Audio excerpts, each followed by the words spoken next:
Saudara, pasca satu keluarga ditemukan meninggal dunia di tenda camping, Polres Temanggung terus mendalami penyebab kematian keempat korban. Dugaan sementara, korban meninggal dunia diduga keracunan makanan atau gas.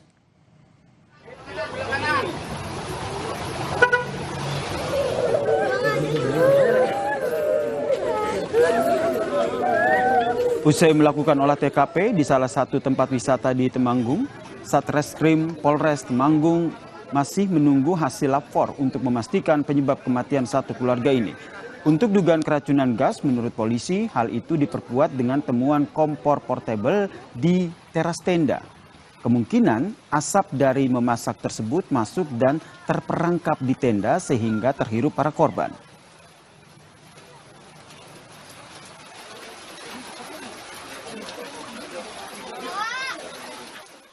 Untuk hasil pemeriksaan awal berdasarkan keterangan dari dokter yang memeriksa, diduga kematian ini ada dua dugaan kuat.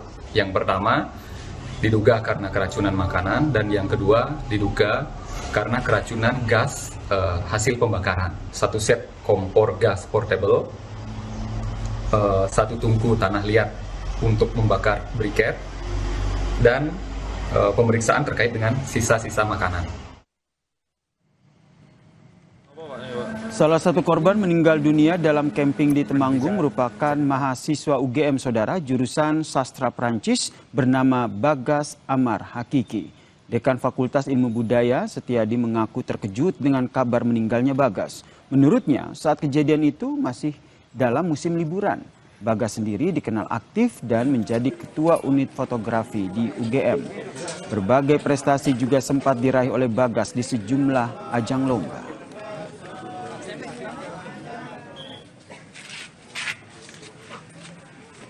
Dan saat ini sedang menulis skripsi sampai bab 3, sehingga sebenarnya sebentar lagi sudah lulus. Ini mahasiswa yang sangat aktif, dia menjadi ketua dari UFO, Unit Fotografi Universitas Gadjah Mada, dan punya banyak prestasi. Dia juga pernah ikut magang di sebuah televisi swasta, juga menjadi pemenang dalam beberapa lomba fotografi.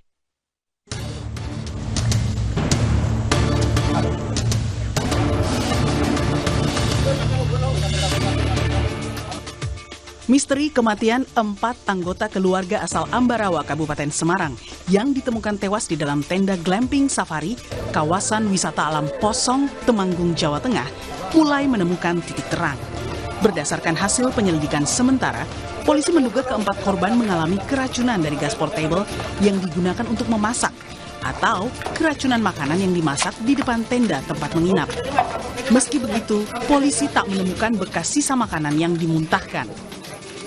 Satu set kompor gas portable yang digunakan untuk masak barbeque tersebut itu tepat berada di mulut tenda atau teras tenda. Nah, diduga kemungkinan ketika gas hasil pembakaran ini, mungkin itu adalah CO, karbon monoksida, ini naik, kemungkinan ada yang masuk ke dalam tenda. Dengan gas atau asap tersebut masih terperangkap di dalam tenda, ditutuplah dengan rapat pintu dan ventilasi yang ada di kanan dan kiri. Itulah dimungkinkan yang dihirup secara terus-menerus oleh korban hingga menyebabkan meninggal. Kesedihan tak hanya dirasakan keluarga korban. Teman semasa SMA korban bernama Bagus Amar Hakiki juga mengaku sangat terpukul mendengar kabar duka tersebut. Ia tak menyangka teman yang dikenal baik dan akrab itu pergi untuk selamanya dalam perjalanan camping bersama keluarganya. Kayak nggak pernah punya musuh selama SMA, kayak ya ngayomi teman-teman nih lah. Jadi makanya banyak teman-teman SMA yang datang juga buat mengantar Bagus ke rumah lah.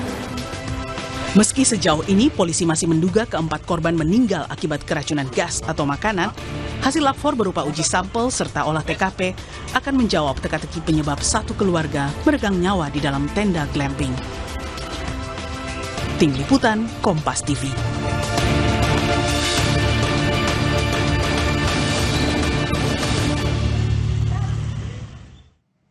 Untuk mengetahui sejauh mana soal keracunan gas portable atau makanan bisa merenggut nyawa, sudah ada dokter spesialis forensik RSCM, Ade Firmansyah.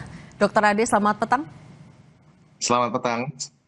Dokter, tapi ketika penyebab kematian kan masih dikerucutkan menjadi dua, keracunan gas atau keracunan makanan. Memang ketika ada korban yang meninggal dunia akibat keracunan makanan atau gas, ada kemiripankah ketika diotopsi? Ya, terima kasih. Jadi pada setiap kasus keracunan ini kita melihat tanda-tandanya dari luar itu memiliki tanda-tanda yang mirip ya. Mulai dari pertama kita bisa menemukan tanda-tanda perbendungan. Lalu juga kita bisa menemukan tanda-tanda pelebaran pembuluh darah, baik di pembuluh darah di kelopak mata ataupun di bagian lainnya. Nah dari sini, tapi kalau memang dia suatu keracunan akibat gas CO misalnya, itu memiliki tanda yang sangat khas, yaitu lebam mayatnya dia akan berwarna merah terang.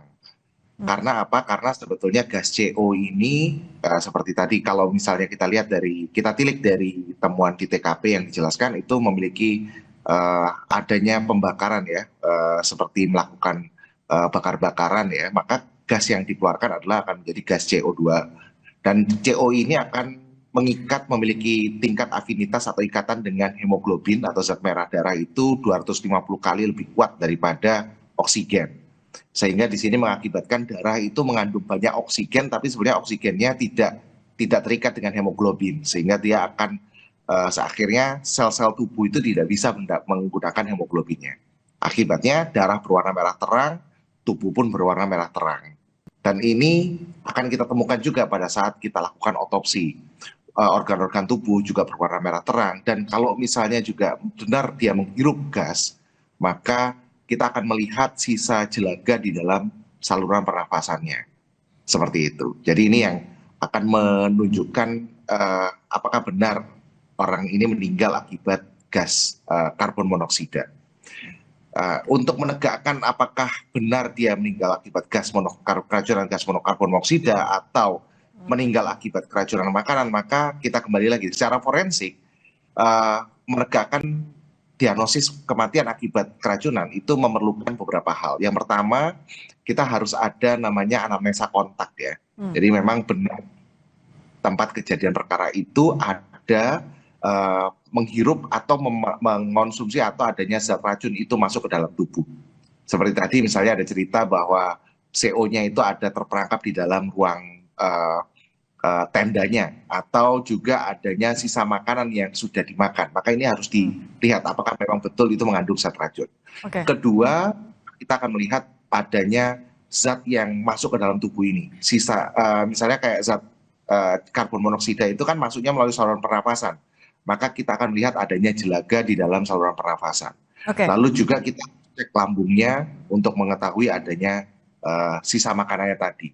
Nah, setelah itu juga kita akan melihat di bagian dalam tubuh apakah memang ada zat racun atau metabolitnya di dalam cairan tubuh seperti di darah, dan kemudian kita juga akan menemukan adanya kerusakan organ-organ yang diakibatkan oleh zat racun ini. Nah, Dokter Ade, katakan.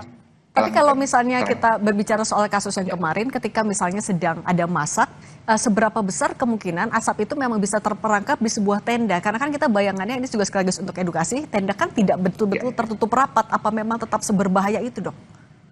Ya, jadi yang terpenting di sini adalah apakah memang sangat sulit ya kalau ketika kita mengatakan adanya keracunan gas di ruang terbuka, seperti camping itu kan di ruang terbuka.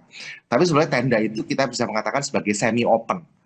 Nah, saya rasa selama barbekyuan itu maka asap-asap itu masuk ke dalam tenda, baik melalui seperti kalau kita sedang berbakar-bakaran di teras rumah, kemudian seluruh rumah pun akan masuk asapnya. Nah ini sebaiknya jangan langsung ditutup, biarkan asap itu keluar dulu, habis baru kita akan tutup rapat. Tapi akan sangat-sangat sulit sebetulnya kalau memang benar-benar open ya.